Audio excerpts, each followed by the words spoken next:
have 48 for essential power bill and bar acromatic so. Na Ebora is saying my finance minister Ken Ofori to Fakopim or Ghana in Parliament.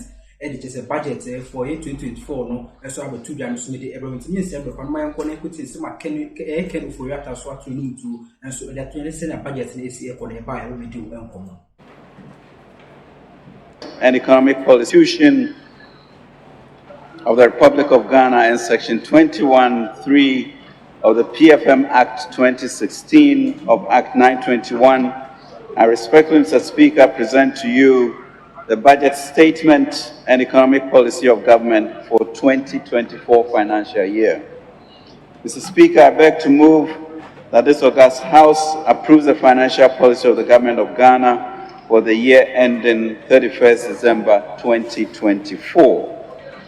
Respectively, I also submit to this Honorable House the following statutory reports: the 2023 Annual Report on the Petroleum Funds, in line with Section 48 of the Petroleum Revenue Management Act 2011, Act 815 as amended, and the 2023 Report on the Utilization of the African Union Levies pursuant to Section 7 of the African Union Import Levies Act 2017, Act 952.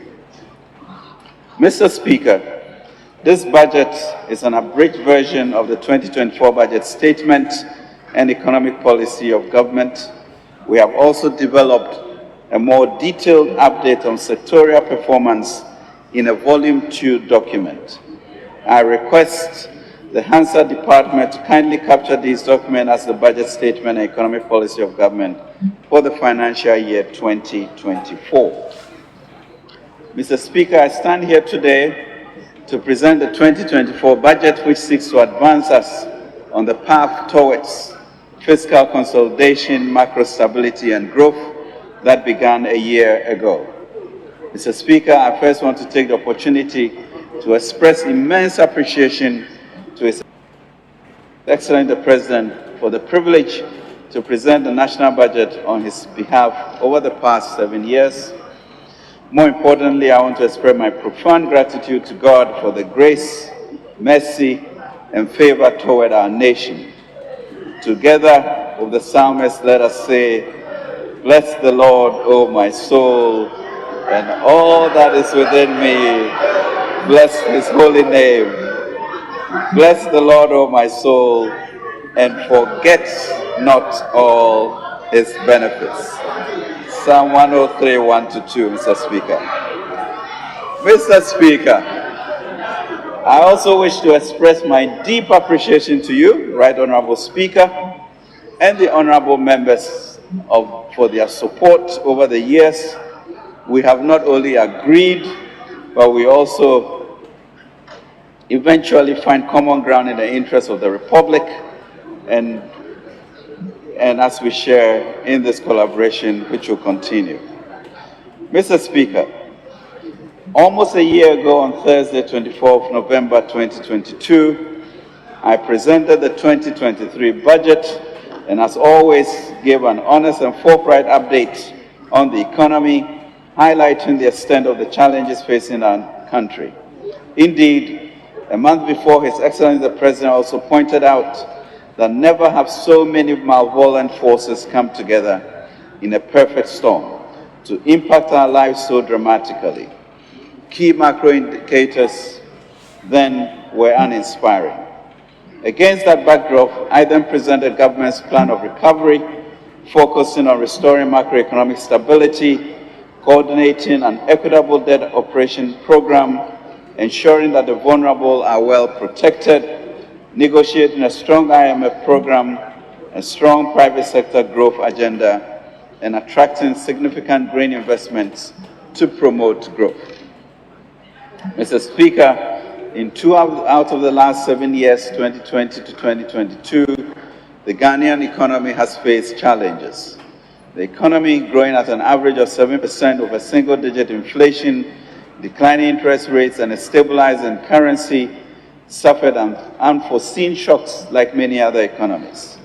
GDP growth slumped from 6.5% in 2019 to 0.5% in 2020, as the lockdown and closure of businesses and the ports had a devastating effect on the economy, triggering cost of living crisis that has made lives difficult for the Ghanaian people. Though battered and bruised, we are not broken, and our resilience is manifesting.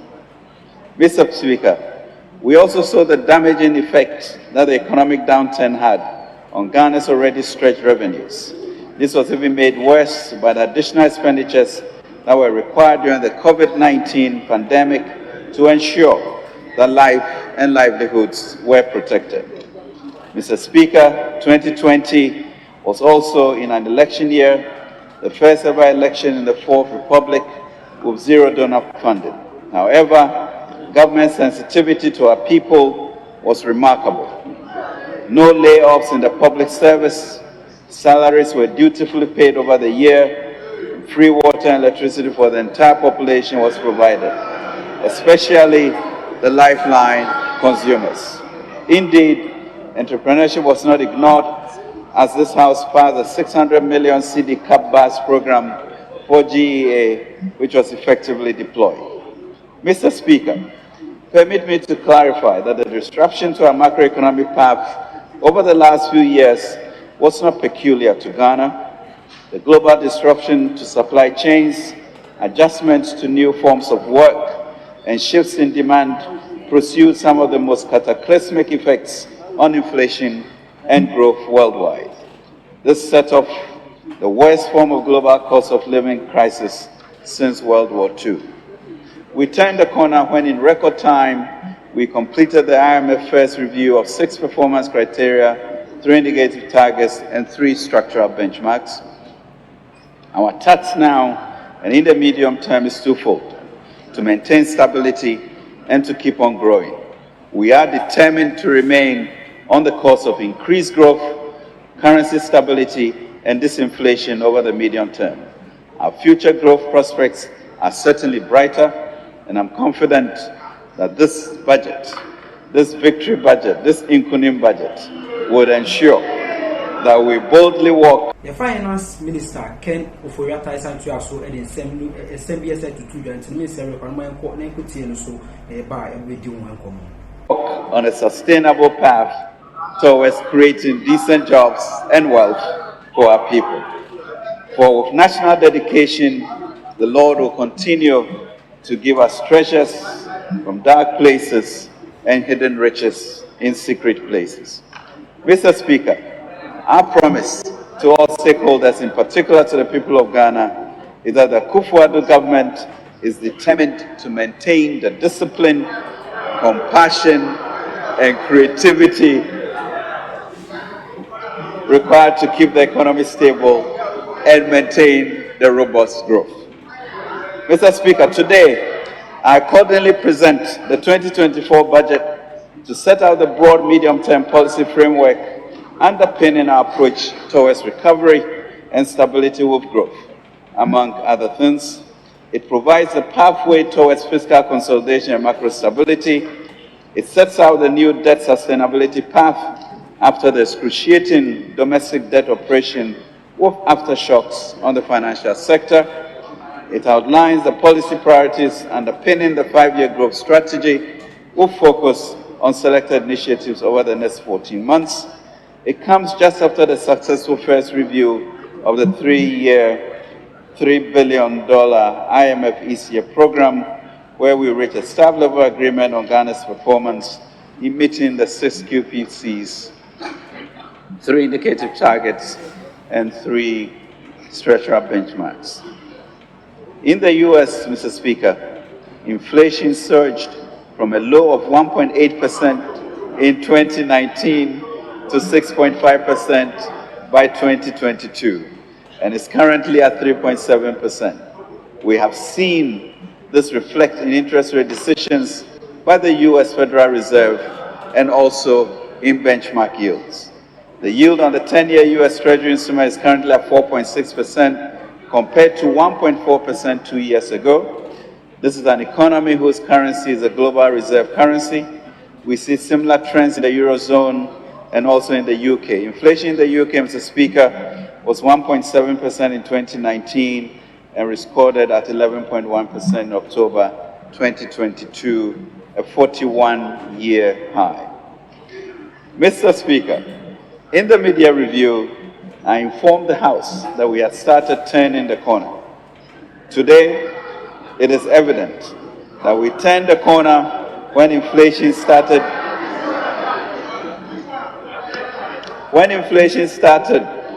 declining from 54.1% in December 2022 to 35.2% in October 2023. We turned the corner, Mr. Speaker, when despite a 1.5% projected growth, the economy galloped at a remarkable pace and clocked an average of 3.2% growth in the first 2 quarters of this year. We turned the corner when the currency had been under severe pressure over the past 2 years, depreciated by a modest 6.4% in the past 9 months, compared to 53.9% a period in 2022. The performance of the cedi is also a reflection of the fact that confidence is back, revenues have improved, and that the recovery is indeed real and is here to stay. We turned the corner when companies started going back to the job markets to hire workers. We turned the corner when international credit rating agencies, which have not been favorable to Ghana in recent years, started being positive about the economy. And we turned the corner when the banking industry started to record and report a profit after tax growth of 43.8% of 6.2 billion this half year. All of this, Mr. Speaker, deepens our democratic development by prioritizing resources for institutions to support the conduct of the 2024 general elections. It commits us to funding existing projects in roads, rural electrification, rural telephony, IPEP, and our areas. Mr. Speaker, the 2024 budget is even more significant because we cross, Mr. Speaker, the 1 trillion gross domestic product mark for the first time in our economic history. Let me repeat, Mr. Speaker, Ghana's economy under President Akufo-Addo in 2024, final year in office, is projected to be valued over 1 trillion Ghana cedis in 2024 from the 219.5 billion we inherited in 2016. Mr. Speaker, 2024, 1 trillion gross domestic product. Mr. Speaker, fundamentally, this is a government that is self-aware, reflective, and has been open throughout the process to incorporating citizens' feedback in preparing this budget. And as in previous years, we have prioritized stakeholder consultations. Consequently, we engage with and obtain valuable inputs from key stakeholders, including investors, traders, academia, organized labor, civil society organizations, bankers, development partners, faith-based organizations, a cross-section of the leadership, and other honorable members of Parliament. We also launched, Mr. Speaker, the Ghana Mutual Prosperity Dialogue on 2nd November 2024, a new and innovative platform, 23, to deepen our collaboration and partnership with the private sector. The platform aims to enhance the long-term competitiveness of Ghana and increase our attractiveness as a hub for businesses on the continent. This will have a standing committee co-chaired by the Minister of Trade and Industry, Minister of Finance, and the private sector. I want to assure our stakeholders that we have, as much as possible, reflected the proposals and recommendations from these engagements in the budget. There is much more to be done with the shared ideas, and the Mutual Prosperity Dialogues will be a robust and dynamic platform to inform future policy changes. Mr. Speaker, the Akosombo Dam spillage. Mr. Speaker, in the last few months, we have been witnesses to the devastating impact of the Akosombo Dam spillage. This follows excessive rainfall recorded in several parts of the country. To preserve the structural integrity of the dam, the Volta River Authority commenced controlled spilling on 15 September 2023. This led to the flooding of downstream communities in parts of Volta, Eastern, and Greater Accra regions.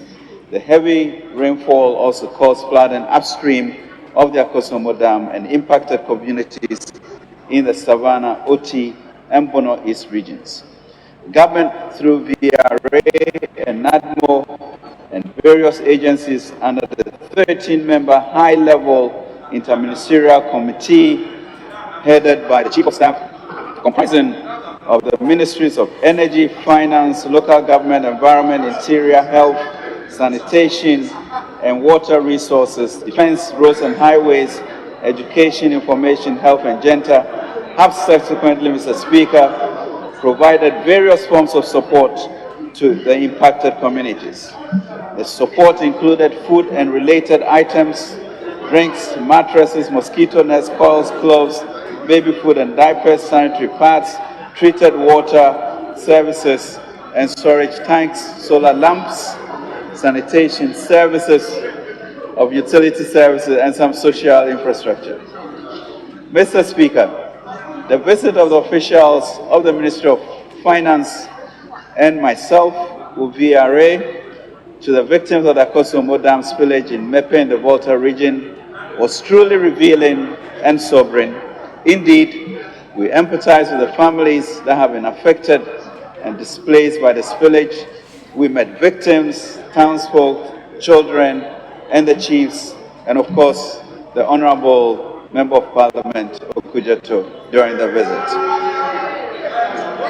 Mr. Speaker, government has budgeted an amount of 220 million to support the relief phase for the communities affected by the Akosombo spillage, as well as floods upstream in the Oti, Savannah, and Bono East regions.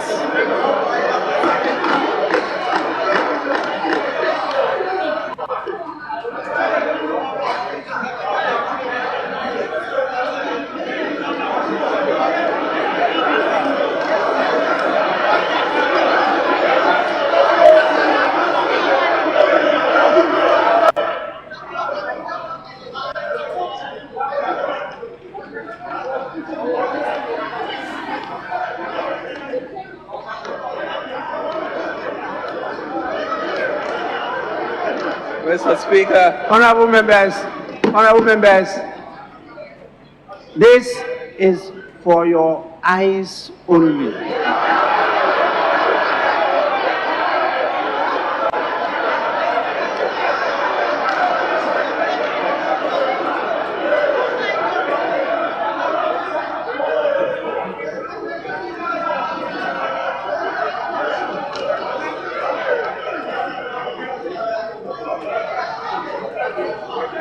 Honorable members, Mr. Speaker. Please,